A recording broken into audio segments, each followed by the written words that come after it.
which is great.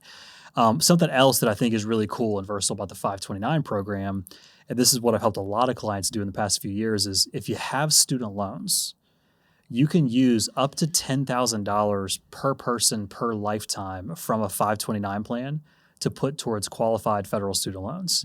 So again, even if you don't have the money inside a 529 already, we've helped a lot of clients open the 529, put 10 grand or whatever that balance up to $10,000 is into the 529 account, wait the 14 or 30 days, take it back out, right? Sitting in a money market in the meantime, so there's not investment risk associated with it. Stable value.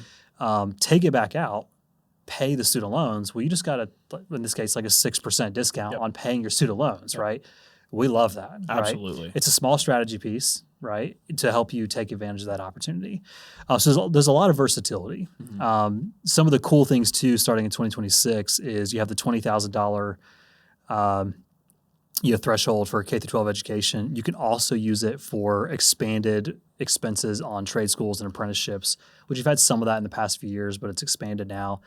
And here's the cool thing, for professional certifications. This directly applies to our world, Patrick. Oh yeah. I spend, I don't know, at least $5,000, if not close to $10,000 a year on continuing education and certifications and registrations and all that kind of stuff.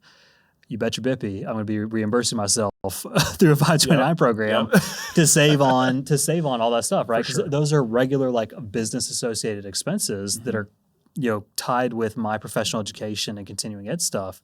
Yeah, I'm going to use that, right? Because that's another tax deduction I can get a benefit for. Well, I think that's one of the common misnomers about 529 plans. We always think of them as like, oh, well, these are for children.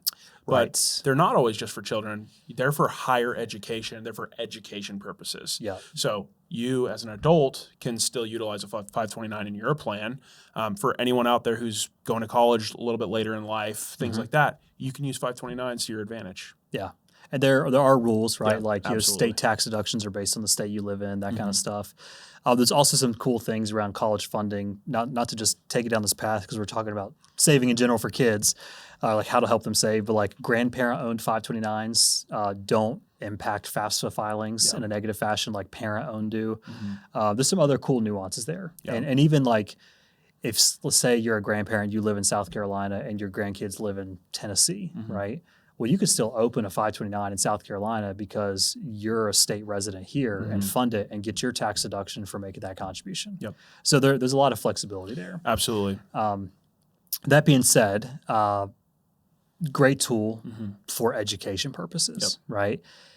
If you don't have the purpose piece just being education, there are rules around how you can take that money out and how you're taxed for not using it for education purposes.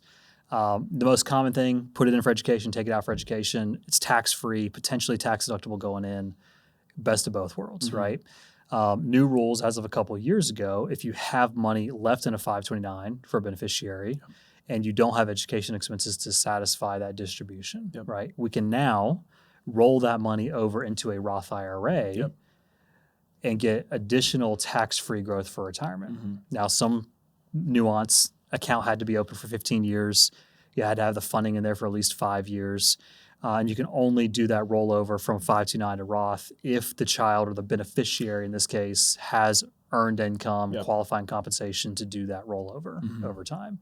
But that's another way too, is like, if I start a 529 for my kid and I live in a state that's tax deductible for the contribution, tax deductible going in, grow tax-free, don't use it all for education. Now I roll that again tax-free into a Roth to grow tax-free for the future. Holy cow. Yeah, absolutely. Like that's pretty cool, right? I think one of the pieces that we look at a lot with clients is you don't want to dramatically overfund a 529. Yeah, you right? definitely Because don't. while we do have that Roth IRA rollover rule, which is incredible, we love that, it's subject to the annual limits for those rollovers. And only for 5 years worth, right? Exactly. So like right now, or in 2025, it was $35,000. We just found out IRAs are going up next year to $7,500. So that'll be indexed up. But yeah, it's 5 years worth. And you can't roll money from there into a Roth to the limit and then also fully fund a Roth. Like that is in lieu of using cash from elsewhere. It's cumulative. It counts for your entire annual limit for that Yeah. year. So Right. it's definitely something, we don't want to see people with $100,000 over what they needed for No. education expenses in a 529, because that's really going to kind of handcuff them to that plan and not allow them to have that versatility and that flexibility to roll those funds into something that's a little bit more usable for other expenses. Exactly. Yeah.